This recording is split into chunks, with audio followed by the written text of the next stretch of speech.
remember the moment like it was yesterday. It was a rainy Tuesday afternoon, the kind where the clouds hang heavy and the world feels just a little quieter than usual. I was sitting in my study, organizing some old documents, when I stumbled across a folder on my stepson Aaron's laptop. He had left it open on the desk while he went out, trusting I wouldn't snoop. And normally, I wouldn't have. But something that day felt off. Maybe it was intuition. Maybe it was fate. But I opened it. Inside was a draft of a letter he had never meant for me to see. A letter addressed to a friend, full of venomous words. Words about me. Words that cut deeper than I thought possible. "She's just a means to an end," he had typed. "Once she's gone, everything becomes mine anyway." My heart stopped. I had raised this boy since he was 11. His father, Mark, my late husband, had passed just 3 years into our marriage. I had promised to care for Aaron, love him as my own, and I did. Through his teenage tantrums, his college debt, his rocky relationships, I was always there. I paid for everything, supported him emotionally and financially, and even when we disagreed, I reminded myself, he's hurting. He lost his dad. Be patient. Be kind. But this wasn't just adolescent anger or a misunderstood sentiment. This was premeditated, cold, strategic. He had played me. What he didn't know, what no one knew, was that just last month I'd finalized my will, leaving everything to him. The house, the investments, even the vacation home I inherited from my parents. I had told myself it was the right thing to do. After all, I had no biological children, and Aaron had stood by me through thick and thin. Or so I thought. Now, as I sat there staring at that screen, I felt the sting of betrayal rise in my chest like bile. The air in the room changed.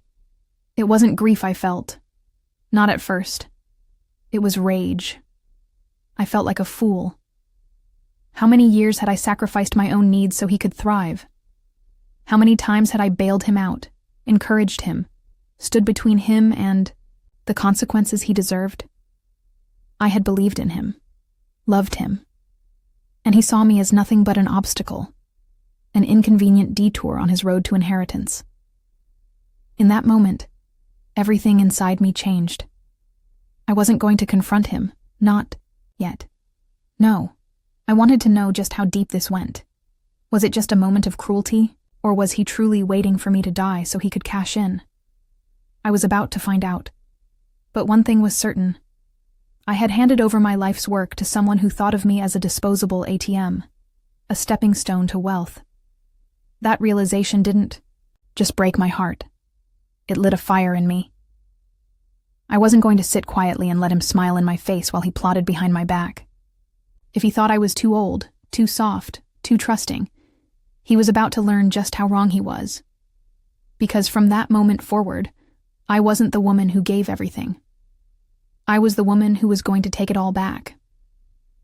The days after discovering that letter were a blur of confusion, rage, and disbelief. Every interaction I had with Aaron felt like I was walking through a minefield. His casual smiles, the affectionate "Hey, Mom," the way he helped with the groceries or asked if I needed anything. It all seemed so rehearsed now. I found myself watching him the way you watch a stranger who's gotten too close. And slowly, the pieces started clicking into place. The subtle comments he made about how tired I looked, his sudden interest in managing the bills, the way he kept suggesting I take longer vacations to clear my head. At the time, I thought he was trying to be helpful. But now, it reeked of manipulation. He wasn't just waiting for me to die. He was preparing for it. The financial trail told its own story. I began reviewing bank statements, investment records, and insurance policies I hadn't looked at in months. My jaw tightened as I saw just how involved he had become in recent months. Passwords I didn't remember sharing had been changed. Insurance beneficiaries had been quietly updated, with me as the policyholder and him as the sole recipient. He had even moved some of my money into a joint account under the guise of helping me manage expenses. It wasn't just betrayal, It was theft, slow, deliberate theft. And I had allowed it. I didn't want to believe it at first. I kept telling myself, maybe he was confused. Maybe it's not as bad as it looks. But denial is dangerous. It was that exact mindset that got me here. Trusting too easily, loving too blindly. I realized I had built a future around someone who didn't care whether I was part of it or not. It hit me hardest one night while sitting alone at the kitchen table. The house felt cold, even though the heater was on. My hands wrapped around a mug of tea, trembling. I remembered the day Aaron graduated college. I had stood there, cheering, like the proudest mom in the world, tears streaming down my cheeks. He had hugged me after the ceremony and whispered, "I couldn't have done it without you." Now, I wondered if that moment had ever meant anything to him, or if he had always just seen me as a shortcut to comfort and wealth. And here I was, the woman who had sacrificed her retirement plans, who had sold off family heirlooms to keep him afloat, the woman who skipped her own medical appointments to make sure his rent was paid, and he was preparing to bury me in memory and walk away. With everything I built, no one knew. I hadn't told friends or family because, how could I? Would they believe me? Would they think I was paranoid, maybe even senile? Aaron had everyone fooled. He was charming, polite, helpful, on the outside. But now I saw the shadow beneath. The subtle, controlling behaviors, the strategic flattery.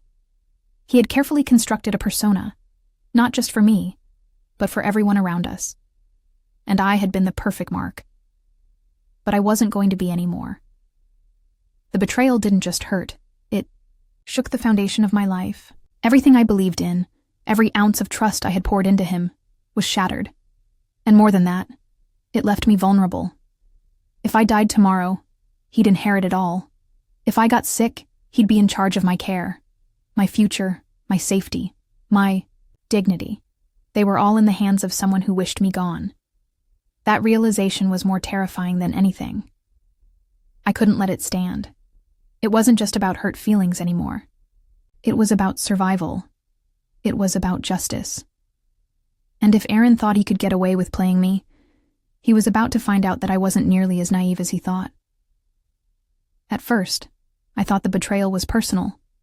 And it was. Deeply so.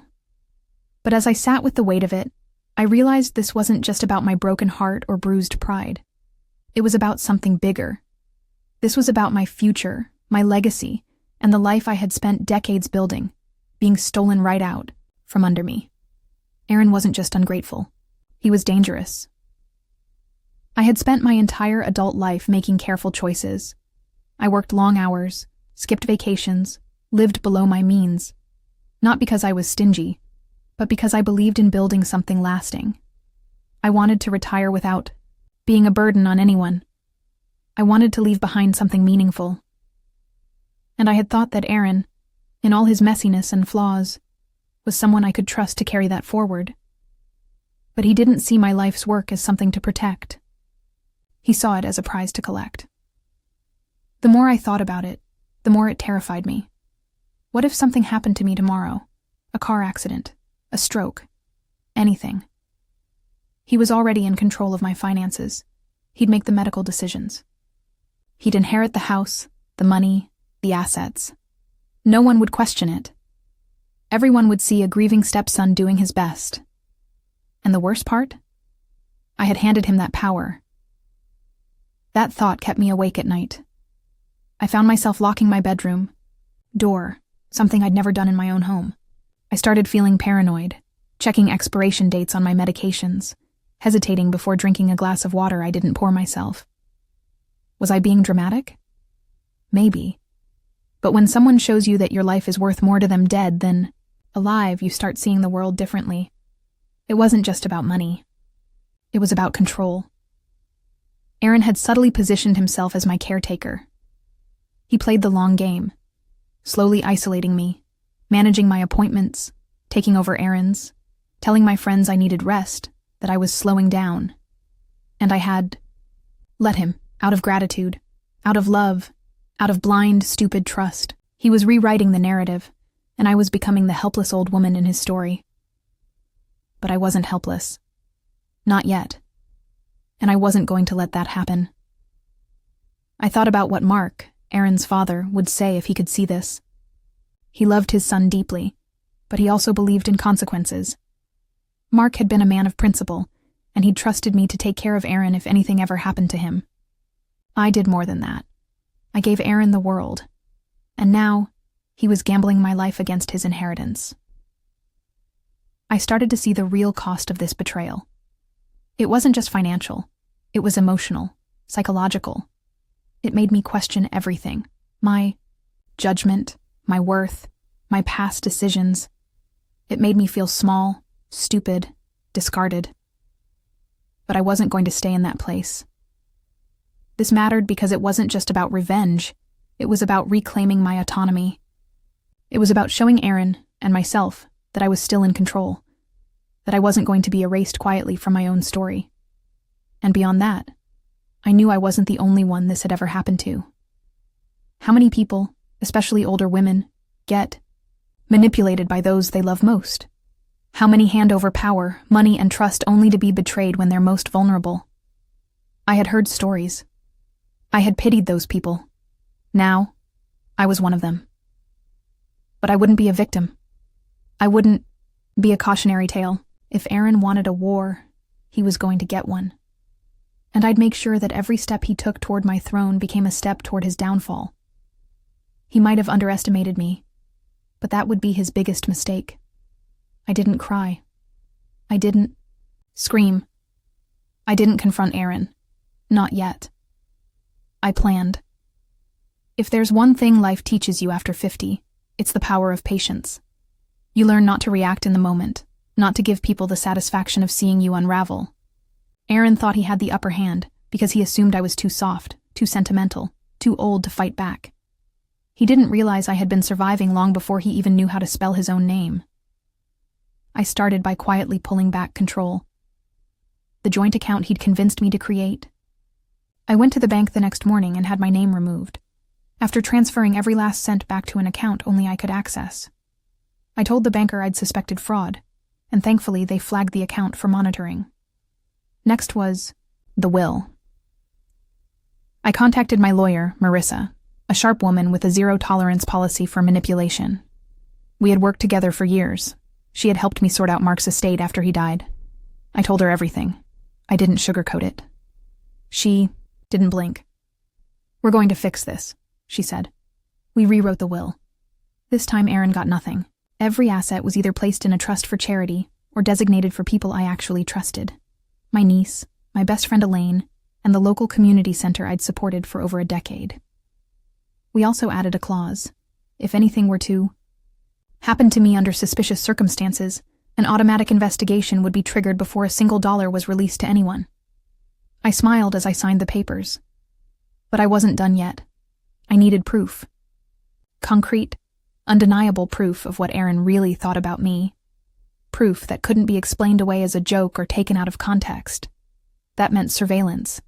That meant digging. So I installed 2 hidden cameras, one in my home office and one in the kitchen. I also placed a discreet audio recorder in the living room, disguised as a charging dock. Aaron liked to talk on speakerphone when he thought I wasn't around, and I had a feeling he'd slip eventually. He did. Within days, I caught him on a call with one of his friends. His voice was smug, careless. "She's not gonna last much. Longer," he said, laughing. "She's slowing down. I give it a year, max, and then it's all mine." The friend laughed along. "You're cold, man." "No, I'm smart," Aaron replied. "She doesn't have anyone else. It's all coming to me. I just have to keep playing the good son." The bile rose in my throat, but I forced myself to stay calm. I copied the files. I backed them up on 2 separate drives. One I gave to Marissa. The other I stored in a safety deposit box under a different name. Now I had the insurance. Now I had control. But I still wasn't ready to reveal my hand. Instead, I started dropping subtle clues, things only Aaron would notice. I moved his favorite whiskey to a higher shelf, something I used to keep within his reach. I accidentally left an old photo album open on a page of Mark holding Aaron as a child, reminding him of the bond he'd destroyed. I even asked, him with a smile. Aaron, have you ever thought about what you'd do if you suddenly got everything you ever wanted? He flinched. The cracks were showing. I was building tension, forcing him to feel the walls closing in. The guilt, the uncertainty. It started to eat at him. And I wanted him off balance. Because soon, I was going to show him just how far I'd gone to protect myself, and just how far he'd fall. The key to taking down someone like Aaron isn't rage. It's precision. Emotion fuels you, yes, but cold strategy wins wars. I knew I had to stay sharp, focused, unpredictable. I spent the next several weeks building my case, while maintaining the illusion that nothing had changed. First, I documented everything. Every odd interaction. Every manipulative remark. Every financial move I'd reversed. I kept a handwritten log tucked inside a hollowed-out book in my study, one Aaron would never think to open. I even printed screenshots of the letter I'd found, the bank statements, the changed beneficiary forms. I created a physical paper trail that tied every lie and scheme directly back to him. Then I dug into his finances. Using old login details, ones he probably thought I'd forgotten, I accessed Aaron's personal accounts. What I found was jaw-dropping. He wasn't just waiting on my money. He was spending like he already had it. Luxury pre-orders, deposits on a Tesla, even a wire transfer to a real estate agent in another state. He was planning a future I wasn't part of, one funded by an inheritance he hadn't earned. That information became my golden ticket. I printed it all, added it to the growing file, and stored a digital copy on a password-protected flash drive labeled Recipes in my kitchen drawer. I knew Aaron wouldn't think twice about it. Then I started reaching out, quietly, carefully. I called Elaine, my closest friend, and confided in her. She was furious on my behalf. "He's playing a dangerous game," she said. "But he clearly doesn't know who he's dealing with." I also reconnected with my niece, whom I hadn't spoken to much over the last few years. Not because we weren't close, but because Aaron had subtly discouraged it, saying things like, "She just wants your money," or "She's always asking for favors." I'd believed him. Now, I knew better. When I told her what was happening, she broke down in tears. "You were always there for me, Aunt Claire. Whatever you need, I'm here." I finally had an emotional support system, and it made me stronger. But I still needed to shake Aaron. So I started planting seeds of doubt. One night over dinner, I casually mentioned I'd scheduled a full health screening and estate review. Aaron paused mid-bite. "Estate review?" "Yes," I said. "Just revisiting a few things, making sure everything's fair." His eyes narrowed, but his mouth smiled. "That's smart." I could see the wheels turning in his head. He became more attentive after that. A little too attentive. Asking how I was sleeping, offering to drive me to appointments. He was trying to gauge how much I knew if he needed to adjust course. That told me everything I needed. So I made my next move. I called my lawyer and arranged for a surprise meeting with Aaron present. I told him it was just a routine family update. No, big deal. He showed up looking relaxed, smug even, probably thought he was about to hear good news. But what he got was the first hint that his game was over. Marissa laid out a series of clarifications to the estate. She spoke in calm, clinical language, but the subtext was clear. Claire's assets have been reassigned into secured trusts. In the event of any unusual or premature health events, a full forensic audit will be initiated. Aaron's face went pale. He stammered, asked questions, tried to mask his panic with feigned concern. But it was too late. The leash had tightened, and he could feel it. That was the beauty of it all. I hadn't accused him of anything yet. I hadn't exploded. I hadn't even changed my tone. But he knew. He knew I knew. And that knowledge scared him more than any confrontation could. He began spiraling after that, drinking more, sleeping less, even losing weight. He avoided eye contact, avoided conversations. I watched him unravel quietly, methodically, the way a liar does when the truth starts breathing down their neck. I wasn't done. Not yet, but I was close. So close. And soon, I'd be standing face to face with the boy I raised, holding every piece of evidence, and letting him watch as the empire he thought he'd inherited crumbled beneath his feet. It happened on a Tuesday. Gray skies, a whisper of rain. Fitting, really. The kind of weather that seems to hold its breath, waiting for something to snap. Aaron was home, slouched on the couch with that permanent scowl he'd worn for weeks. The confident, charming mask he once wore had cracked completely. He looked like a man haunted by a truth he couldn't name out loud. I stood in the doorway, watching him for a long moment. Then I spoke, calm and clear. "We need to talk." He looked up, instantly on guard. "Is something wrong?" "No," I said. "Something's about to be made right." I walked over and placed a folder on the coffee table in front of him. Inside was everything. The letter, the recordings, the financial statements, the trust documents, and screenshots of his messages. His lies, in black and white. The entire architecture of his deception laid bare. He stared at it for a second before flipping it open. As his eyes moved over the pages, the silence deepened. "You went through my stuff?" he said, his voice thin. "I protected myself," I replied. "From you." He leaned back, shaking his head like he still couldn't believe it. "You set me up." "No, Aaron," I said, stepping forward. "You set yourself up. You thought I was blind. You thought I was desperate for love, too weak to see what you were doing. But I saw, I heard, and I acted." His jaw clenched, but he stayed quiet. "I gave you everything," I continued, my voice rising. "I gave you love, security, a future, and you looked me in the eye, called me mom, and planned to bury me while my body was still warm." He flinched. "I know about the Tesla, the property in Arizona, the calls, the way you spoke about me behind my back like I was already dead." Aaron opened his mouth to protest, but I raised my hand. "Don't. Just don't." The rain started tapping against the windows, like nature was holding court, bearing witness. "I've revoked everything," I said. "The will, the accounts, the power of attorney. It's all gone. You get nothing. Not the house, not the money, not even the car in the driveway. The only thing you'll leave with is the truth of what you did." He stood now, his face twisted, with rage. "You can't do this to me." "Oh, but I already did."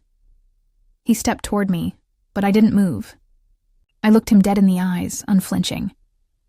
"And if anything happens to me, anything at all, the evidence goes to the police. My lawyer has a copy. So does the bank. So does Elaine.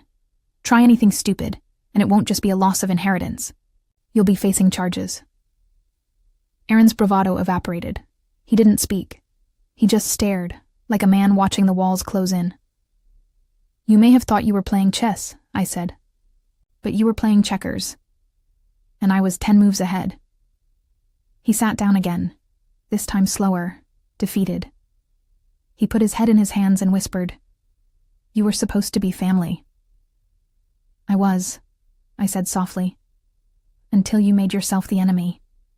I turned and walked out of the room, leaving him alone with his choices. By the end of the week, he was gone. No note, no apology, just vanished. I heard later he tried to sell the Tesla deposit. He needed cash. I also heard the property. Agent backed out once I sent them the fraud documentation. The dream life he planned fell apart like dust in the wind. I didn't chase him. I didn't call. I moved on. And it wasn't just about revenge. It was about reclaiming my power, my peace. I started volunteering more, traveled to places I'd put off for years, and finally, began living for myself. The betrayal had scarred me, yes, but it also awakened me. Aaron thought I was weak. He forgot that a woman who builds her own empire doesn't crumble when a fraud tries to steal her throne. I didn't just survive. I won.